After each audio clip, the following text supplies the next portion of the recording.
saber mesmo quando é que você vai sentir a presença de Deus, não tem problema, eu explico.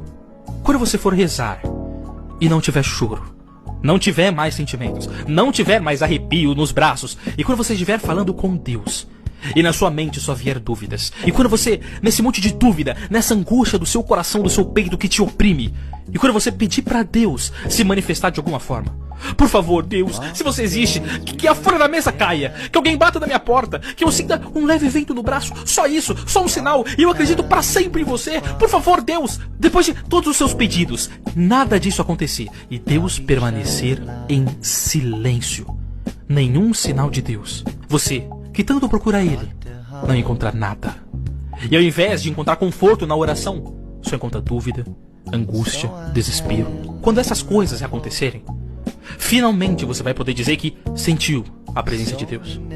Sim, é no silêncio, é no abandono, no momento em que o homem está mais vulnerável, no momento de maior baixeza, no momento de maior pequenez da vida, que Cristo está do lado do homem. Só você não vê isso. E não vê isso porque ficou a vida inteira esperando um Deus que não existe, um Deus que faz showzinho, um Deus falso. E quando o Deus verdadeiro aparece, ele traz a cruz, a dúvida, o choro, normal e comum a todos os homens. Quando este Deus lhe aparece com a sua cruz, você acha que ele não existe, ou que ele não tá nem aí. Sem entender que é na cruz que Cristo se faz evidente, é na cruz que Cristo se mostra.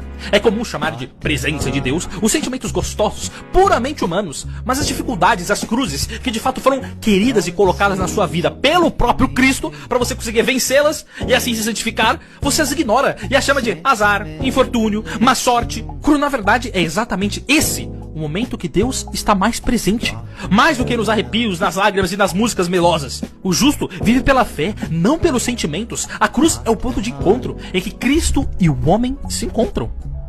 E por meio da fé, o homem se enche de esperança, mesmo que nas piores tribulações, ciente de que a cruz que ele carrega foi escolhida a dedo pelo próprio Jesus. E na mente dele, somente uma coisa, somente um pensamento deve ressoar. Um pensamento óbvio que é: Cristo me deu esta cruz, Cristo me deu esta batalha, Cristo me deu esta luta.